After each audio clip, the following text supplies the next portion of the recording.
حضرت عائشہ صدیقہ رضی اللہ تعالی عنہا سے کسی نے پوچھا تھا صحابہ کرام علیہم رضوان میں سے کہ اماں جی نبی پاک کے اخلاق کس طرح کے تھے؟ تو فرمانے لگی قرآن مجید ہی رسول پاک کے اخلاق ہیں۔ پھر حضرت عائشہ صدیقہ رضی اللہ تعالیٰ عنہ اس شخص سے کہنے لگیں چاہے تو سورہ مومنون پڑھ لو۔ تو انہوں نے یہ ابتدائی آیات سورہ مومنون کی جب تلاوت کی تو حضرت عائشہ فرمانے لگی یہی تو میرے نبی پاک کے اخلاق ہیں، اور یہی وہ آیات ہیں جن میں اللہ تبارک و تعالیٰ نے بندہ مومن سے تقاضا کیا ہے کہ اگر وہ جنت کا وارث بننا چاہتا ہے، جنت وہ جگہ ہے جہاں رسول کریم علیہ السلام کا قرب بھی ملے گا اور رب کریم کی زیارت بھی نصیب ہوگی، وہ مقام فلاح، وہ مقام کامیابی، وہ مقام جہاں اللہ تعالیٰ اپنے بندوں پر اپنی رضا نازل فرمائے گا، اس مقام کا نام مقام جنت ہے۔ تو اس سورہ مبارکہ کی ابتدائی آیات کے اندر اللہ تبارک و تعالیٰ نے ان صفات کا تذکرہ فرمایا ہے کہ اگر وہ صفات ہم اپنے اندر پیدا کرنے میں کامیاب ہو جائیں، معنی یہ ہے کہ ہمیں اللہ تبارک و تعالیٰ نے جنت کا وارث بنا دیا ہے۔ بڑے غور کے ساتھ سورہ مومنون کی ان ابتدائی آیات پر غور کرنا چاہیے۔ رب فرماتا ہے قد افلح المؤمنون، تحقیق مومن کامیاب ہو گئے۔ کون سے مومن؟ الذین ہم فی صلاتہم خاشعون، وہ جو اپنی نمازوں میں گڑ گڑانے والے ہیں، خشوع کے ساتھ، عاجزی کے ساتھ، انکساری کے ساتھ، ذوق کے ساتھ نماز پڑھنے والے ہیں۔ والذین ہم عن اللغو معرضون، اور وہ جو بیہودہ باتوں سے منہ پھیرنے والے ہیں، لغویات سے اپنا رخ پھیرنے والے سنجیدہ لوگ۔ پھر ارشاد فرمایا والذین ہم للزکاۃ فاعلون، جو زکوٰۃ دینے کا کام کرنے والے ہیں۔ پھر فرمایا والذین ہم لفروجہم حافظون، اور وہ لوگ جو اپنی شرمگاہ کی حفاظت کرنے والے، اپنی شرمگاہ کی حفاظت کرنے والے۔ الا علی ازواجہم، مگر یہ کہ اپنی بیویوں پر، او ما ملکت ایمانہم، یا اپنی شرعی باندیوں پر۔ اس زمانے میں جو لونڈی خریدی جاتی تھی اس سے بھی وطی کرنا جائز تھا، اگرچہ اب لونڈیاں موجود نہیں ہیں تو یہ فعل بھی موجود نہیں، سوائے اپنی بیویوں پر یا شرعی باندیوں پر۔ فَإِنَّهُمْ غَيْرُ مَلُومِينَ، فرمایا جو یہ کام کرے اس پر کوئی ملامت نہیں ہے، اپنی بیوی کے پاس شرعی طریقے سے جائے یا باندی کے پاس جائے۔ فَمَنِ ابْتَغَىٰ وَرَاءَ ذَلِكَ، اور جو آدمی اس کے بعد اس حد سے بڑھے، اس کے سوا کچھ اور کرے جو بندہ، فرمایا فَأُولَٰئِكَ هُمُ الْعَادُونَ، یہ لوگ حد سے بڑھنے والے ہیں۔ جو لونڈیوں اور باندیوں کے علاوہ، اپنی بیویوں کے علاوہ کسی اور جگہ گندگی کریں، یہ حد سے بڑھنے والے، حدوں کو کراس کرنے والے لوگ ہیں۔ پھر ارشاد فرمایا وَالَّذِينَ هُمْ لِأَمَانَاتِهِمْ وَعَهْدِهِمْ رَاعُونَ، اور وہ جو اپنی امانتوں اور اپنے وعدوں کی رعایت کرتے ہیں، امانتیں ادا کرتے ہیں، وعدے پورے کرتے ہیں۔ اور وہ لوگ جو اپنی نمازوں کی حفاظت کرنے والے ہیں، جن میں یہ خوبیاں آ گئیں، میرا رب فرماتا ہے نماز میں خشوع وضو حاصل ہو گیا، فضولیات سے بچ گئے، زکوٰۃ ادا کرنے والے بن گئے، شرمگاہ کی حفاظت کرنے والے بن گئے، امانتیں عہد پورے کرنے والے بن گئے، اپنی نمازوں کے محافظ ہو گئے۔ اللہ اکبر، قربان جائیں۔ مالک فرماتے ہیں اولئک ھم الوارثون، یہی لوگ تو وارث ہیں۔ یا اللہ کس چیز کے؟ فرمایا الذین یرثون الفردوس، یہ لوگ جنت کے وارث ہیں، یہ جنت کے وارث ہیں یہ لوگ۔ ہم فیہا خالدون، اور فردوس سے، جنت سے نکالے نہیں جائیں گے، ہمیشہ ہی جنت میں رہیں گے۔ یہ آیات اللہ کا مطالبہ بھی ہے، یہ آیات صحابہ، اہل بیت، اولیاء اللہ، ان تمام کی سیرت کا عکس بھی ہے۔ اور سب سے بڑھ کر سیدہ عائشہ صدیقہ فرماتی ہیں یہی تو آیات ہیں جنہیں اچھی طرح سمجھ لو گے تو تمہیں مدینے والے کے اخلاق بھی سمجھ میں آ جائے گا، حضور کے اخلاق بھی تمہیں سمجھ میں آئیں۔ بڑے غور کے ساتھ سورہ مومنون کی ان ابتدائی آیات پر غور کرنا چاہیے۔ رب فرماتا ہے قد افلح المؤمنون، تحقیق مومن کامیاب ہو گئے۔ کون سے مومن؟ الذین هم فی صلاتہم خاشعون، وہ جو اپنی نمازوں میں گڑ گڑانے والے ہیں، خشوع کے ساتھ، عاجزی کے ساتھ، انکساری کے ساتھ، ذوق کے ساتھ نماز پڑھنے والے ہیں۔ دیکھیں قرآن نے یہ نہیں کہا شروع میں کہ وہ لوگ اپنی نماز پابندی سے پڑھتے ہیں، بلکہ فرمایا وہ نمازوں میں عاجزی کرتے ہیں، وہ نماز میں خشوع کرتے ہیں، خضوع کرتے ہیں۔ نماز ہم بھی پڑھتے ہیں، ڈھیر سارے لوگ ہیں جن کا یہ مطالبہ ہے کہ میرا نماز میں دل ہی نہیں لگتا۔ پہلی بات تو یہ ہے کہ دل نہ بھی لگے تو نماز پھر بھی پڑھنی ہے، اور دوسری بات یہ کہ دل لگانے کو بھی تو کچھ انسان کے پاس چیزیں ہونی چاہیے نا، کوئی ضروریات ہوتی ہیں۔ سب سے پہلی بات یہ کہ مسئلہ نماز کا نہیں، مسئلہ اہمیت کا ہے۔ آپ نے اللہ تبارک و تعالیٰ کی ذات کی، رب کریم کے جلالت کی جتنی زیادہ اہمیت اپنے دل میں محسوس کر لی، اتنا ہی نماز کی طرف توجہ آپ کی بڑھ جائے گی۔ آپ سادی سی مثال ہے، غور کر لیں، جتنا آپ اپنے استاد کو پروٹوکول دیتے ہیں، جتنی عزت کرتے ہیں، اتنا ہی وقت پہ آپ ان کے پاس پہنچ بھی جاتے ہیں۔ اگر آپ کے دل میں اہمیت نہیں ہے تو آپ ٹال دیں گے، اور جس استاد کی اہمیت ہے اس کے فون کی گھنٹی بجتے ہی فون بھی اٹھایا جائے گا، اور بات پوری مکمل بھی نہیں ہوگی تو کہا جائے گا جیسے آپ کہیں گے، اور جو وقت وہ دیں گے ان سے 10 منٹ پہلے پہنچنے کی کوشش بھی کی جائے گی۔ بس سمجھ لیں دل لگنے نہ لگنے کا مسئلہ نہیں، اہمیت کا مسئلہ ہے۔ آپ جتنی اپنے مالک کی بارگاہ کی اہمیت سمجھ لیں گے، اتنا ہی وقت پہ مسجد آئیں گے، اتنا ہی شوق سے نماز پڑھیں گے۔ دوسری بات، نماز کے ترجمے پہ غور کریں۔ آپ یقین کریں اگر نماز کا ترجمہ ہمیں آ جائے نا تو ہمیں تو یوں لگے کہ ہم تو اپنے مالک کی بارگاہ میں عرض و معروض کرنے حاضر ہوئے ہیں۔ یہ سورہ فاتحہ ہی دیکھ لیں آپ، حضور فرماتے ہیں، رب فرماتا ہے سورۃ فاتحہ آدھی میری ہے آدھی میرے بندے کی ہے۔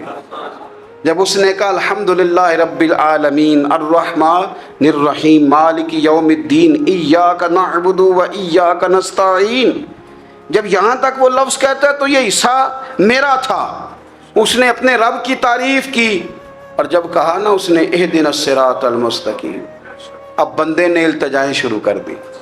اس نے کہا کہ مالک بھی تو ہے، رحمان بھی تو ہے، رحیم بھی تو ہے، عبادت بھی تیری کرتے ہیں تو مدد بھی تو تجھی سے مانگنی ہے نا، اب مہربانی فرمانا اہدنا الصراط المستقیم، ہمیں سیدھا راستہ دکھا دے، صراط الذین انعمت علیہم، ان لوگوں کا راستہ دکھانا جن پر تو نے انعام کیا ہے، غیر المغضوب علیہم ولا الضالین، ان کے راستے پہ نہ چلانا جن پر تیرا غضب ہوا، جو گمراہ ہو گئے ان کے راستے۔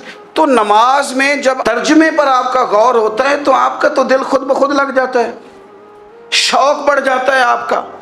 تو اتنی چیزیں ہم زندگی میں یاد کرتے ہیں، تو اگر ترجمہ بھی نماز کا یاد کر لیں اور پھر شوق سے پڑھیں تو آپ یقین کریں طبیعت کھنچی چلی آئے گی۔ ہمارے یہاں کچھ لوگ نماز پڑھتے ہیں پر بڑی لاپرواہی سے پڑھتے ہیں، کبھی ادھر دیکھتے ہیں کبھی ادھر دیکھتے ہیں، کبھی بال سہلاتے ہیں۔ وہ میں نے دیکھا ہے سجدے جا رہے ہیں تو سیانے سیانے بندے کبھی کپڑے کو چھیڑ رہے ہیں، کبھی جگہ کو چھیڑ رہے ہیں۔ میرے نبی کریم صلی اللہ تعالی علیہ وسلم نے فرمایا ان لوگوں کا کیا حال ہے جو اپنی نماز میں نظریں آسمان کی طرف اٹھاتے ہیں، رکوع سے اٹھے تو اوپر دیکھنا شروع کر دیا، کیا حال ہے ان کا۔ اور پھر حضور نے ایک موقع پر تو سختی فرمائی، فرمایا جو نماز پڑھتے اپنی نظریں آسمان کی طرف اٹھاتا ہے وہ باز آ جائے، ورنہ ایسا نہ ہو کہ رب اس کی آنکھیں ہی چھین لے، وہ باز آ جائے اس کام سے۔ خشوع کے ساتھ نماز پڑھے، عاجزی کے ساتھ نماز پڑھے، اس کا دل لگا ہوا ہو نماز کے اندر۔ میرے نبی پاک صلی اللہ تعالیٰ علیہ وآلہ وسلم کے غلام حضرت انس بن مالک رضی اللہ تعالیٰ عنہ فرماتے ہیں کہ رسول پاک صلی اللہ علیہ وسلم نے مجھ سے فرمایا تھا کہ بیٹے نماز میں ادھر ادھر دیکھنے سے بچو، کیونکہ فرمایا نماز میں ادھر ادھر توجہ کرنا یہ بندے کو ہلاک کر دیتا ہے، ہلاکت ہے اس میں اگر تم نے ادھر ادھر توجہ ہوگی۔ نماز تم مالک کی بارگاہ میں کھڑے ہو اور تم دیکھ ادھر ادھر رہے ہو، تو ایک تو نماز عاجزی کے ساتھ۔ پھر فرمایا والذین ہم عن اللغو معرضون، وہ لوگ جو فضول باتوں سے، لغویات سے اپنا منہ پھیر لیتے ہیں، فضولیات سے۔ ہمارے ہاں نا بہت سارے لوگ ایسے ہیں جو بلا وجہ ان چیزوں میں دلچسپی لیتے ہیں جو ان کے مطلب کی نہیں ہے، ان کے مطلب کی مطلب آپ کسی سے ملنے کہتے کیا حال ہے؟ ٹھیک ہے جی۔ بچوں کا کیا حال ہے؟ ٹھیک ہے۔ بچے کتنے ہیں؟ تو بھئی آپ کو جب پتہ ہی نہیں تھا کتنے ہیں تو حال کیوں پوچھا آپ نے؟ آپ کرتے کیا ہیں؟ آپ کا بڑا بھائی کیا کرتا ہے؟ چھوٹا بھائی کیا کرتا ہے؟ ابا جی کیا کرتے ہیں؟ بھئی آپ کے مطلب کی بات نہیں، آپ مطلب کی مقصد کی بات کریں، بے مقصد باتوں میں الجھنے کی ضرورت نہیں ہے۔ دیکھیں، اپنا ادارہ میں چلاتا ہوں، اپنا گھر آپ چلاتے ہیں، اپنی ڈیوٹی آپ کرتے ہیں، آپ کو زیادہ بہتر پتہ ہے کہ آپ اپنا گھر کیسے چلا رہے ہیں، مجھے زیادہ بہتر پتہ ہے کہ میں مدرسہ مسجد، مجھے زیادہ بہتر پتہ ہے اس کے اندر کون سی اصطلاح کس طرح کرنی ہے، یہ مجھ سے زیادہ بہتر کوئی بندہ جانتا نہیں۔ اب ہم کیا کرتے ہیں، جب ہم دوسرے کے کام میں مداخلت کرتے ہیں تو دو نقصان ہوتے ہیں، ایک تو اس کے ساتھ ہمارا رائے کا اختلاف ہو جاتا ہے، اور دوسرا ہمارے اپنے بہت سارے کام رہ جاتے ہیں، کیونکہ ہماری توجہ ہی دوسرے کی جانب تھی، اپنے بڑے سارے کام رہ جاتے ہیں۔ اس لیے بہت ساری ایسی چیزیں ہیں جن میں بلا وجہ کوئی مقصد نہیں۔ ہم پرانے لوگوں سے باتیں سنا کرتے تھے، ہمارے بزرگ کہا کرتے تھے جڑے پنڈ جانا نہیں، جڑے پنڈ جانا نہیں اودا راہ پوچھنے دی کی لغویات میں نہ الجھے، فضولیات میں نہ الجھے، یعنی ٹو میں رہنا، ٹو میں۔ آپ یقین کریں، میں نے پرسنلی طور پہ اس چیز کو محسوس کیا ہے کہ ہمارے بہت سارے اہم حقوق صرف اس لیے مس ہوتے ہیں کہ ہماری اپنے سے زیادہ توجہ سامنے والے پہ ہوتی، سامنے والے۔ میں نے دیکھا بڑے بڑے عجیب سوال اور بڑے بڑے انوکھے سوال، مطلب یہ کہ اتنی لمبی چوڑی، اور لوگوں کو بڑا پتہ ہوتا ہے یہ فلاں آدمی جو ہے اس کے بچے کتنے ہیں، وہ بیاہ کہاں پہ ہیں، کس کس علاقے میں ان کی شادیاں ہوئی ہیں۔ اتنی تفصیلات کی ہمیں ضرورت نہیں ہے، ہم سے تو ہمارے بارے میں پوچھا جائے گا، تو ہمیں اپنا معاملہ بڑا صاف ستھرا۔ دیکھیں کیا سونی بات کی مدینے والے رسول، قربان جائیں حضور کے جملوں پر۔ ایک شخص نے پوچھا حضور سونا اسلام کون سا ہے، خوبصورت مسلمان کون ہے؟ تو نبی پاک صلی اللہ علیہ وسلم نے فرمایا وہ خوبصورت مسلمان ہے جو بات اس کے مقصد کی نہیں، بے معنی ہے وہ بات وہ چھوڑ دے۔ بے مقصد باتوں سے الجھنا جو بندہ چھوڑ دے وہ مسلمان بڑا سونا مسلمان ہے۔ ہم کمزور اس لیے ہوتے ہیں کہ ہماری توجہ زیادہ دوسروں کی باتوں پر پڑتی ہے۔ پھر فرمایا والذین هم للزکاۃ فاعلون، وہ لوگ جو زکوٰۃ دینے کا کام کرتے ہیں، صدقات کرتے ہیں، خیرات کرتے ہیں، وہ کامیاب ہو جاتے ہیں۔ پھر فرمایا والذین هم لفروجہم حافظون، وہ جو اپنی شرمگاہ کی حفاظت کرتے ہیں۔ نوجوان میری بات پر توجہ کریں، فرمایا وہ لوگ جو اپنی شرمگاہ کی، والذین هم لفروجہم حافظون، وہ لوگ جو اپنی شرمگاہ کی حفاظت کرتے ہیں۔ حضور غوث پاک رضی اللہ تعالیٰ عنہ فرمایا کرتے تھے دو چیزیں انسان اپنی سنبھال لینا، ایک پیٹ اور ایک شرمگاہ، تو فرماتے تھے ولایت اس کے بڑی قریب آ جاتی۔ ہم نہ ان لذات میں الجھ جاتے ہیں۔ سیانے سیانے بندے روٹی کمر سیدھی کرنے کے لیے کھانی چاہیے، زبان کے ذائقے کے لیے نہیں کھانی چاہیے۔ یہ زبان کا ذائقہ لگ جائے یہ کہیں کا نہیں چھوڑتا انسان کو۔ اپنی شرمگاہ کی جو لوگ حفاظت کر لیتے ہیں، کوئی بڑے سے بڑا گناہ کرنے سے بھی بندہ کافر نہیں ہوتا، بندہ کفر کرنے سے کافر ہوتا ہے۔ گناہ بڑے سے بڑا کرنے والا بھی گناہ گار ہے، کافر نہیں۔ لیکن بعض گناہ ایسے ہیں جو جس وقت بندہ کر رہا ہوتا ہے اس وقت وہ مومن نہیں ہوتا۔ میرے نبی کریم صلی اللہ تعالیٰ علیہ وسلم نے فرمایا جب کوئی شرابی شراب پیتا ہے اس وقت مومن نہیں ہوتا، جب کوئی چور چوری کرتا ہے تو اس وقت مومن نہیں ہوتا، اور جب کوئی زانی زنا کرتا ہے تو تب وہ مومن نہیں ہوتا۔ اتنی دیر کے لیے اس کے دل سے ایمان نکال لیا جاتا ہے۔ یہ جو ہمارے لڑکے بن سنور کے نکلتے ہیں، یہ جو میک اپ کا خرچہ لڑکیوں کے برابر لڑکوں کا ہوتا جا رہا ہے، یہ جو لڑکے بھی رات کو چہرے پر کریم لگا کر کے سوتے ہیں، یہ بتا سکتے ہیں کہ مقاصد کیا ہے؟ بتا سکتے ہیں؟ یعنی بچے بھی بغیر شیمپو کے بال نہیں دھوتے، مثلا کیا کرنا ہے آپ نے اس کا؟ بڑی بڑی قیمتی چیزیں جو ہیں وہ آپ نے رکھی ہوئی ہیں، مقصد کیا ہے؟ یہ جو ہمارے بچے بن سنور کے نکل رہے ہیں تو کیا دعوت دے رہے ہیں سوسائٹی کو؟ شارٹ نکرے پہن کے جو نکلے ہوئے ہیں